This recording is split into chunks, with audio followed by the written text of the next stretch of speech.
Good morning. Let's go back to 1946 and a film called A Matter of Life and Death.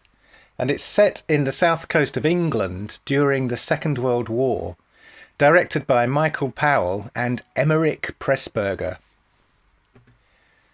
In 1945, squadron leader Peter Carter, played by David Niven, a Lancaster bomber pilot, is flying over the English Channel back from a mission over Germany, but the Lancaster is damaged and burning, which makes it a perfect candidate for Abraham Wald's Statistical Resource Group.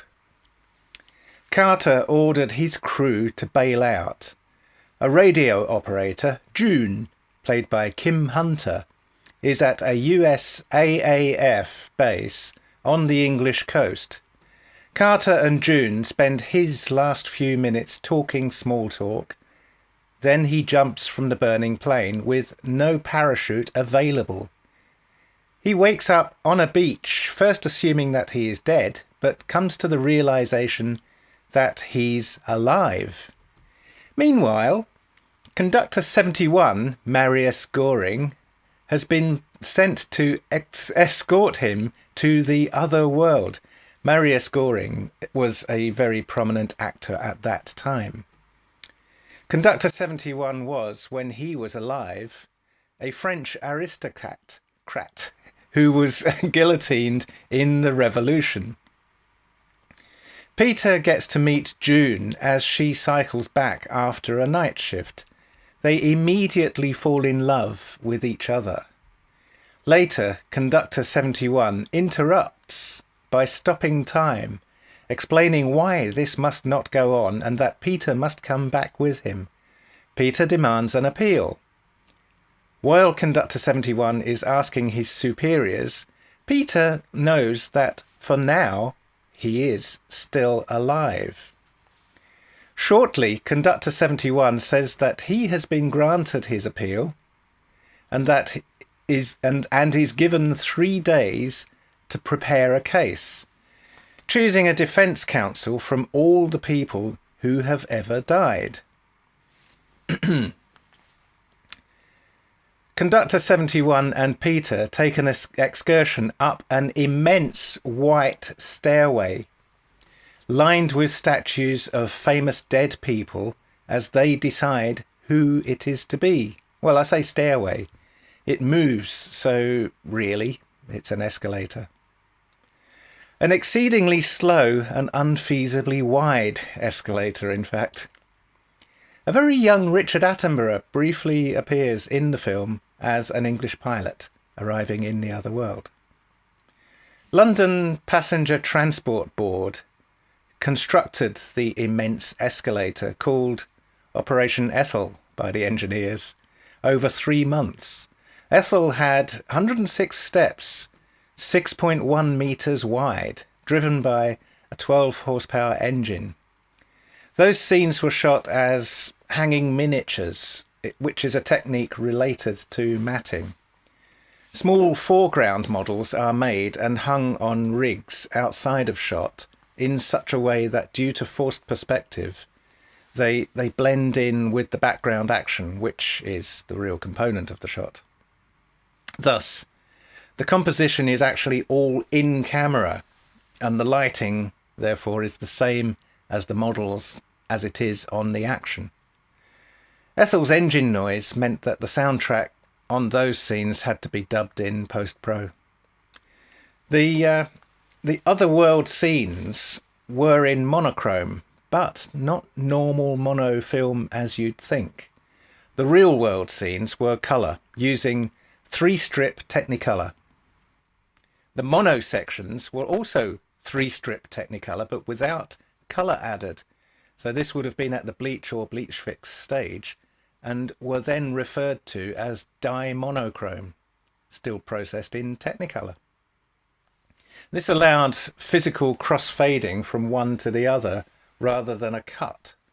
It also gave the mono sections a pearly hue.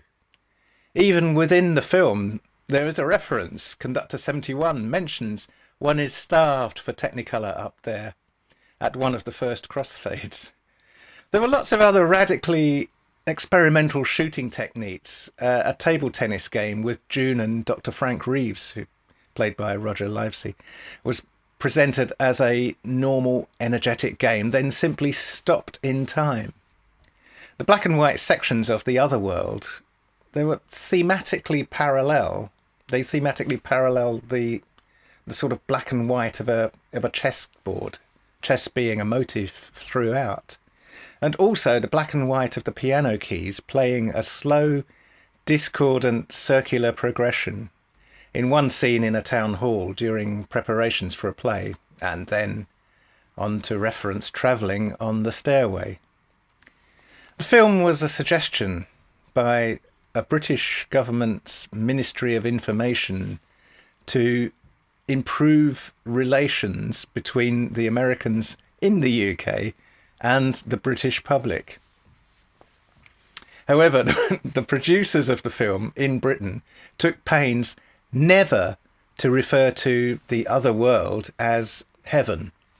Despite this, in America, the name was changed to Stairway to Heaven, as the people marketing over there, they insisted that no film had ever done well with the word death in the title, to which Emmerich Pressburger, the co-director and co-writer, countered with the example of the hit film Death Takes a Holiday.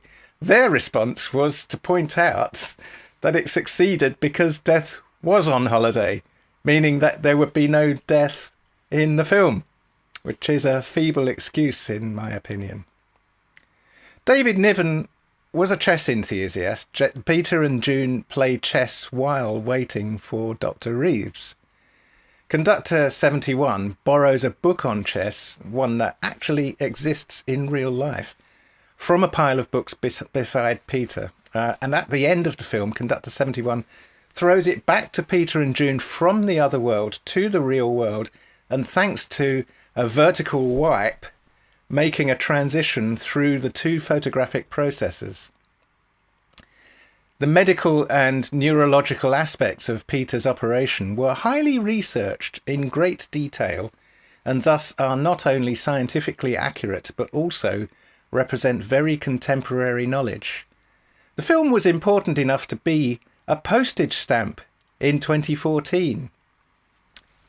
I shall do my vertical wipe. If I do my vertical wipe, my two desk cameras briefly show up on the quad multi-view. Yes. The ending I'll have to sort that out. The ending scene of Captain America, the First Avenger, 2011, Marvel Comics, was inspired by A Matter of Life and Death. Bill and Ted's Bogus Journey features a scene which uses the staircase. The two statues at the base of the staircase in Bill and Ted, one is of Michael Powell, one of the two directors of A Matter of Life and Death, and the other statue is of David Niven. A Matter of Life and Death, 1946. Have a good Wednesday. What a week, huh? Like and subscribe. Bye.